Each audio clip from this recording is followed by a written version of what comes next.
きましょうか。はい、はい、じゃあお願いします。お願いします。じゃあ今回は、我々がね、急に M3 乗りからすると結構ライバル視するこのピリピリのISF これはね V8 でも我々は4リッターですけど、こっちは5リッターの NA モデルということで、馬力は423馬力ですね。はい、3馬力 M3 は負けていて、トルクは 51.5 とか 51.5、はい、M3 が42キロなんで、そこら辺もやっぱトルクがね結構分厚いエンジンで、そうですね、排気量 1000cc 分その分上回れてる感じしますけども、これはセダンでも2008年ぐらいです8年式ですね。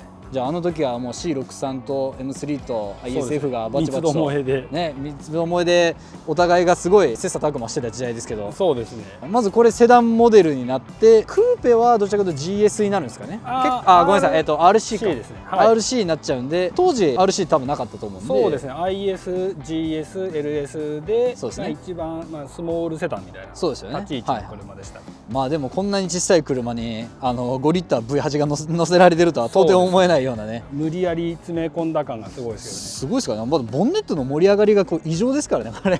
普通の IS の250とかよりは結構上に、この分出っ張ってるんですね。そうですね。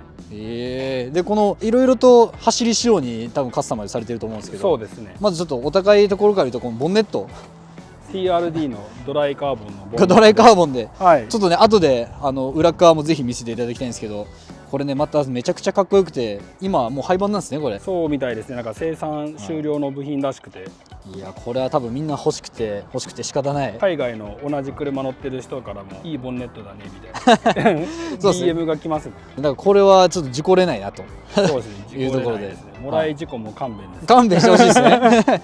であとはこのヘッドライトがこれかっこいい後期型になっていて、ね、そうですね、後期のヘッドライトで下のポジションがついてるタイプですね。これなんかやっぱ最近のレクサスだとこれはもう必須じゃないですか。必須ですね。なんで今はなんかもう独立しちゃってたりとかもしますけど、そうですね、この時代でいうと後期ヘッドライトと結構違うじゃないですか、印象も違いますね、前期だとスモールがハロゲンとかだった気がするんで、後期のヘッドライトだとかなりかっこいいですね。はい、新しく見えます、車が見えますね。あとはこのリップもめちゃくちゃいい形してて、ここのアップスイープ具合もかっこよくて、そうですね、ここも薄くて、はい、でも結構前にも張り出してるという。これどこのメーカーでしたっけ？これはレムスっていうレクサスのそういうエアロパーツとか作ってるお店のやつですね。これかっこいいですね。僕がもし ISF 乗ってたとしてもこれつけたい。あんまりつけてる方いらっしゃらないですけど、元からついてて、僕もこの形はお気に入りですね。ただみんなつけない理由は結構高いんだろうなっていう、多分作りがすごいいいので。そうですね。あとはこの辺のカバー類がカーボンに変わったりとか、そうですね、そのフォグカバーも同じレムスっていうところのフォグカバーですね。フォグカバーがついて、あとここもそうですね、グリルとナンバープレートの台座マウントっていうんですか。そうですね、はい、もうドライカーボンになって、でやっぱね、ここの時代からもうレクサスはこのグリルになってるんですね。このちょっと L っぽい。そうです、なんか、普通のハニカムじゃない感じですね。いいですね、このしばいてる感じがやっぱりこの世代の車はしばいてなんぼだと。ちょっと前のオーナーさんにはごめんなさいって感じですけどすごいしばかれようと。いやいいな。あとこの色なんていうんですか、この色は。この色はエクシードブルーメタリックっていう色で、今のレクサスのなんかヒートブルーっていう色の前身みたいな色になるんですかね。すごいっすよね。なんか ISF というかレクサスってすごい青色が綺麗で、なかなか他のメーカーでは出せないこの深みのある色ですよね。なんか見る角度とか光の当たり具合でなんか紫っぽくも見えたり、青っぽくも見えたりで綺麗な色ですね。めちゃくちゃいい色ですね。板金もすごい高いんだろうなっていう感じはしますけど、結構板金や中瀬みたいな話は中瀬ですねこれは。あとホイールが19インチの T37 のウルトラですね。いいですね。やっぱり37国産車似合いますね。間違いないですね。間違いないですね。あとはブレンボの6ですかね、おそらく。そうですね、はい、ブレンボの6が入って、ローターもね国産の RDD が入って、であとここもこれすごいですね、サイドステップと同化してるような。そうですね、サイドステップからそのフェンダーまでがなんか一つのパーツで、確かにこれ一つのパーツになってんだ。切れ目がないですねこれ。そうなんです。そこもなんか空気抵抗を考えて一つのパーツにしたみたいな話は。これもなんかここを多少ちょっとぶつけたらまたこれはこれで一式公開になっちゃうって感じですね。かっこいい。いいですね。ちゃんとこれ開いてるんですね。そう、開いてます、開いてます。すごい。その分がなんか純正より10ミリワイドの部分になるんですかね。そういうことですね。はいはいはい。普通の IS だとは10ミリぐらい違うんですね、はい、タイヤどれぐらい入るんですか？265とか245なんですね。ちょっと今のままだと、これ今245なんですけど、はい、ちょっと255とかだとそうですね、ギリ無理ですか？ギリギリなところですね。なるほどなるほど。265を履かせてサーキット走ってる方とかだともうみんな18インチとかでアーム変えてキャンバーつけてみたいな。じゃあ結構フロントに関してはタイヤサイズ大きい入れようとするとちょっと大変なんですね。そうですね。これが今 9.5 の35なんですけど、結構傷です。結構パツパツですね。はい。M3 だったらもう足も入ってたら 10.5 とか入っちゃうので、そこの辺は BM の方が深いの入るんですね。あとはこの F マークがやっぱりかっこいいのと、このところからやっと F って出たんでしたっけ？そうです。これが一番最初に F の名前のついた車になりますね。この F ってどういう意味でしたっけ？この車の開発やってたのが東富士のテストコースとかにちなんで F らしいですね。なんか最近って F スポーツとかもいっぱいあるじゃないですか。ありますね。F スポーツはどちらかというとまだ M スポーツ的なそうです。BM でいう M スポーツみたいな感じとか、ベンツの AMG ラインとかになるんですかね。そこの辺なんですね。はい、F になると本当のメーカーがやった M3 みたいな感じ。M3 みたいな感じになるんですね。あとは、この時代はね、このルーフとかにはまだリブとかが入ってなくて、そうです。これはこれでつるんとしてかっこいいのと、あとはこのリアフェンダーがね、やっぱりこの車のいいところだと思うんですけど、このねムチムチのお尻、いやいいな。これもリアフェンダーちょっと出てるんですかね？そうなんですかね。多少はなんかもっこり感はあるんで、してそうな気はしますよね。ストンと落ちた、これはかっこいいわ。あとはこのテールもクリアになるんですかね？後期はなんかオレンジっぽいマーカーだったりするんですけど、前期は逆にクリアなんですね。そうですね。で ISF は多分前期も後期もテールランプは一緒クリアですね。あとはこのね、あえて GT ウィングをつけずに。そうですね。これどこメーカーですか？これもともとついてて、前のオーナーさんも結構カーボン好きだという感じがね。カーボン大好きですね。ね、かっこいい。これも効くんでしょうね、そこそこ。あとはこのマフラーのエンドだけ変わってるやつですね。エンドだけ変わってるっていう。いいですね。ちょっとでも最近物足りなくなってきたんで、マフラーは変えたいなっていう変えたい感じはしますけども、一応これ純正だということで。そうですね。給排気は純正のままです。確かに太鼓めちゃくちゃでかいですね。すげえ。であとはこのリアディフューザーがめちゃくちゃかっこよくて、これもそうです。TRD のドライカーボンのディフューザーがやっぱり TRD は正義ですね。やっぱ結局 TRD でみんな欲しくなるんじゃないかなと思うぐらいめちゃくちゃかっこいいし、空力もすんごい効きそうな。こう見るとちょっと90の M3 のお尻とちょっと似てるような感じも。この辺の M3 もシュッとしてますもんね。そうですね。ここがシュッと落ちてるんで、この辺は結構似た感じですね。これ足入ってるんですか？足はエナペタルの車庫長が入ってます。これまでだいぶオーナー様お金かけてたのに自分は走らずということで、次のオーナーさんはありがたい限りです。リアもね、太いタイヤも入り、これリア265ぐらい入ってるんですか？リアも245通して245なんですよね。キャリパーもね、リアもこんなに2ポットも入ってたらあまりいじることないんじゃないかなという。そうですね。なんかあんまりないんじゃないかなというか、今の時点では全然不便してはないですね。であとちょっとリアシートもさせてもらうと、これね普通に十分広いんですよ。日常使いも最高じゃないですか、これだったら。そうですね。全然自分が乗っても結構体大きい方ですけど、足元も結構下げているポジションかもしれないですけど、これだけ空いてるんで。はい。すごい。これだったら M3 よりちょっと内装剥ぎたくない感がちょっと出ちゃいますね。わざわざ内装もこの辺高級感あるじゃないですか。そうですね。あと前はシート、これは純正ですが十分ここの張りもあるし。そうですね。すごいなこの張り出し。ちょっとツルツルしてる素材のレザーなんで多少ちょっと滑るかもしれないですけど、お尻滑っちゃったりはしますけれども、助手席はやる気満々の RMS が入ってるんでいいですね。やっぱ RMS かっこいいですね。かっこいいですね。で意外と形とかにしては使われなくていいシートですね。見た目はなんかもうカッチカチのただのスポンジに座ってるんじゃないかと思われるんですけど、意外にちゃんと力が分散してね、そんな疲れないですよね、これね。疲れないですね。いや、あと若干この辺はセンターコンソールはちょっとクラウンとか、そうですね。ちょっとあの時代の当時の感じがあって、これでいいんですよね、なんかシンプルで。そうですね。じゃあちょっとメーターを見せてもらうと、前期後期でこれまたメーターもちょっと違うんでしたっけ？そうですね。ちょっと触らせてもらいますね。はい。そう、これ確か後期の方がちょっとデジタルメーターとかがついてる。後期はもうなんかセンタータコになってて。そうですよね。エンジンかけさせてもらうと、純正でめちゃくちゃいい音しますね。もういらないんじゃないですかね、これ。吸気音が聞こえなくなっちゃうんで、あと針は青で、この車全然走ってない、ほぼ新車みたいなすごいな。前のオーナーも全然走らなかったんですね。全然乗ってない方で。いやかっこいい。いいっすね。これで意外に7000ぐらいまでしか回らないっていうのがなんか意外なイメージですけど、 M3 みたいに8000ぐらいまで回ってくれたらなとかって思ったりもしますけど、でも乗っててそんなにね全然不満はないですね。不満ないですもんね。トルクもりもりで。そうね、確かにトルク50キロと40キロは全然違いますからね。これもね、純正でこれでしょ。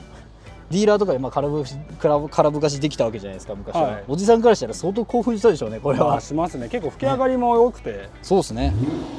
そう NA でなんかレクサスのエンジンって結構かったるいイメージがねやっぱ昔はあったんですけど、もっさりとかいう感じはイメージ的にありますよね。そうですね。全然この NA はレスポンスいいっすよね。いやーいいな。これなんかシート助手席このままでいいかもしれないですね。そうですね。まあ人が乗ることを考えたらそうですね。いいなっていうのもありますし、両脚 RMS 入れたいなっていうのもでもありますね。ただ助手席の人のことを考えるとこれ結構ふかふかでいいんじゃないかなっていう。まあちょっと疲れた時とか寝ようかなはできますね。いやありがとうございます。じゃあちょっとエンジンルームを見せてもらって、はい、ちょっとだけ持ってもらえますか。このボンネットは多分みんな本当欲しいだろうな。よっ。エンジンもさながらこの裏側やばいでしょこれこれは高いわ。それはすごい。純正より結構軽いんでしょうねこれは。そうですね。純正よりは全然軽いみたいで。何キロぐらい軽くなってるんですか。4キロ減とかだった気がするんですけど、はいはい、4キロだけどこの辺のダクトで熱も逃げてって考えると、そうです。止まってる時も影炉メラメラ出てるですね。やっぱあと純正のすごいのはこんなに軽いのにめちゃくちゃ剛性があるっていうのがすごいですよね。もうガッチガチだこれ本当に。あとはこの辺がチタンのタワーバーが入って、エンジンでかっエンジンめちゃくちゃ横にでかいですね。こうちょっと横の。そうですね。縦には結構ちっちゃめなんですけど、でこの辺から吸気してこの辺がエアクリでって感じなんですね。ここから吸気してこう入ってる感じですね。なんかここもエアクリ変えたりしたらすっげえ音しそうですねこれも。レクサスのいいのはこういうところちゃんとちょっと配線類が汚いところ全部カバーで隠してくれてるんで。そうですね。汚れがなんか入らないで洗車した水とかもそこ流れてくれるから、確かにこのサビとかがねあんまり見えなくていいのと、これ外すとそこそこ整備性も良さそうですし。そうですね。ちょっとタワーバーが邪魔だから確かに外そうにも外せないですけど確かにこれ結構大変ですね。でこの辺はデフが入ってるシールがあったりとか。そうですね。なんかやっぱこの初期型はデフを入れないと結構トラクションが微妙だみたいな話は聞きますけど、どうですか。なんかそこら辺って乗られたことないかもしれないですけど。そうなんですよ。もともと最初からデフが入ってたので確かにコーナーの立ち上がりとかは久しぶりの FR なんで、僕も前何乗られたんですか。前一回トヨタのマーク X 乗ってて、で一回乗り換えて FF 挟んで、でまた FR に戻ってきたって感じで、だけどやっぱコーナーの立ち上がりとかでこれがなんかデフの働きなんだなみたいなのは感じるように。分かりやすいですよねこういうハイパワーな車でコーナー中に踏むと分かりやすいですよね。いやーかっこいい。ちょっとこれはねまだ3万キロも走ってないし、前のオーナーさんも結構手塩を加えていい感じの走る仕様になってるんで、これは一回ぜひサーキットでぶ回してみたらそうですね。めちゃくちゃ楽しいかもしれないですね。行きたいなと思ってて、ぜひ多分メンテナンスもトヨタ部品が使えると思うんで、あんまり壊れないっていう話を聞くので、最強のトヨタスペック。そうですね。そこは安全安心のトヨタですね。安心のねサーキットではこの見た目して GTR とか追いかけてたらかっこいいですよね。かっこいいです。かっこいいですよね。ぜひちょっとそれをまた写真でも撮らせてください。またはいぜひぜひ、ありがとうございました。ありがとうございます。音は V8 の NA ってやっぱ似たような音します。全然もう低回転でスパスパ仕事チェンジしていっちゃうんで。確かにマフラー変わってないと意外に静かですね。そうなんですよ。外から聞いては結構うるさいんですけどね。本当ですか。結構音します。でも遮音性も高いんでしょうね。それはそうですね。さすがレクサス。全然なんかでかい音で音楽とかかけても漏れてないですね。重低音ぐらいしか。足も変わってるんで結構そうなんですよね。変わってそうですね。デフも入ってますもんね。デフは入ってますね。 OS 技研かのデフが入ってて、前のオーナーさんだいぶサーキット仕様に仕上げてくれて、かつエアロもかっこいいお高いやつをつけてくれて。そうですね。でもなんかサーキットとかには控えを持って走ってってないみたいで多分作りたい人だった間違いないですね。確かに普通に AT モードで走ったらすげえもう2000回転いかないぐらいでそうなんですよ。これは確かにね B は確かに足硬いかも。足もなんか12キロ8キロとかでバネレートそうなんですけど、でも純正の足よりはなんか結構やわめっぽいんですよね。やわめなんですねこれ。なんかもともとなんかその一番最初の前期の足が結構硬い突っぱねる足みたいで、でやっぱ中にはそれをなんか深いって思う人がいて、やっぱレクサスからこう出たスポーツカーってなると乗るってなるとなんかちょっと硬いらしくて、確かに年齢層的なところとかはね合わないかもしれないです。そうなんですよ。やわい車庫長があってそれなのかなとか思ったりするんですけど、あんまりちょっと自分もよく分かってなくて。いやでも結構足固めっすね。でこれをでもこのパターンがねプラスとマイナス逆だったら最後ですね。 M モードだとまだちょっとシフトバーでもうスポーツ入れてもらっちゃえば、あ確かにスポーツ入れるとだいぶこれ変速が速いですね。もうスポーツ AT でいいんじゃないですかこれすげえ。確かにオーナーさんの言う通り4000ぐらいからそうですね、ゴーってなりだすんですよね。吸気の音がしっかり入ってきて、確かに。あとこのパドル気持ちいいですねこれね。結構気持ちいいですね。これ気持ちいいですね面白い。なんかちょっと深くてカチッてなる感じ。そうです。なんかその可動域が大きいっていうかなんか大きいですねちょっと。はい。だからベンツみたいなカチカチっていう感じじゃなくて、音いい。速いなこれいつも492と、ESF ってよく同じような見られ方するじゃないですか。はいはいはいはい。加速勝負するとちょっと置いてかれるんですよわかりました。そういうこと、その言葉がよくわかりました。なんかちょっと排気量分ちょっと速いかなみたいな。やったトルクありますねこっちの方トルクはそうですね、カタログで 51.5？ そうですよね。多分だからだね10キロぐらい違うんでだいぶ違うなこれ。そんなに違うんですね。92は42ぐらいしかないんで。そうなんですね。この辺が全然速いですもんね。速っ。これは確かにデートカーっすねデートカー兼速い。そうですね。RDD もブレーキローターカチカチだこれ。カチカチですね。今後方に人を乗せてると後ろでこの動きが大変面白いな大丈夫ですか？大丈夫です。大丈夫ですか？後ろ楽しいんで。本当ですか？多分もうちょっと激しくなっちゃうかもしれない大丈夫です。面白い。これ内装類はあんま割れたりしないですよ。急にもそんな割れたりはしないですけど。そうですね。まだ全然なんか前の人は車庫保管だったらしいですけど、前の人の保管もいいしいいパーツもつけてくれてるし、レクサスの青色がかっこいい。ありがとうございますなんかレクサスって青色得意ですよね。得意ですね。今の LC とかもそうですけど。はいはいはい。F モデルはなんかカタログカラーも青ですけど、やっぱりちょっとなんか派手すぎるっていう人もいて、父親もレクサス乗ってるんですけど、やっぱりなんか青は地味な色、白とか選びがちで、僕はもともと青色の車が欲しかったからっていうのもあって、イメージカラー青なのと、この針も F って青じゃないですか。そうですね。なんでやっぱ F は青なのかなっていうイメージありますけどね。気持ちいい。これは確かに直線置いてかれるわこの辺のトルクめっちゃあるもんなありますね。ありますね全然。タイヤもね超ハイグリップじゃないのに結構しっかりしてる。なんかボディ剛性めっちゃ高いような気がするのが気のせいですかね。剛性は高そうですよね。高いっすねこれ。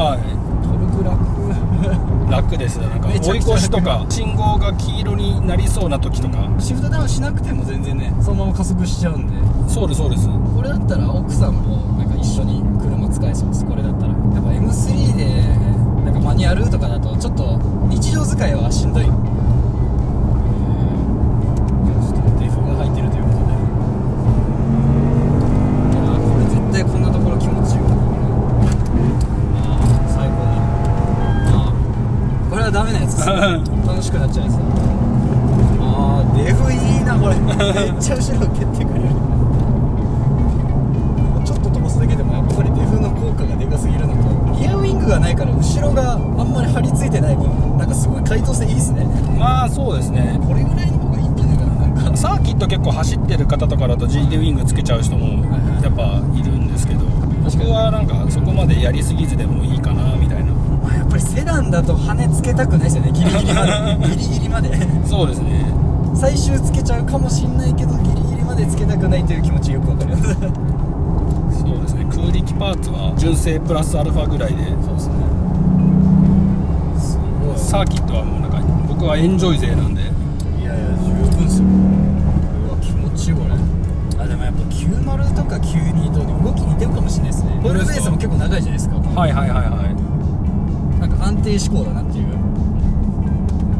安定志向ですね。なんか日本人が作るとこうなるのかなみたいな。なんかこれはぶん回して楽しむというよりかはなんか 4,5 千ぐらいのトルクがめちゃくちゃ欲しくて、そうですね、そこを使いながら走ると一番気持ちよさそうな。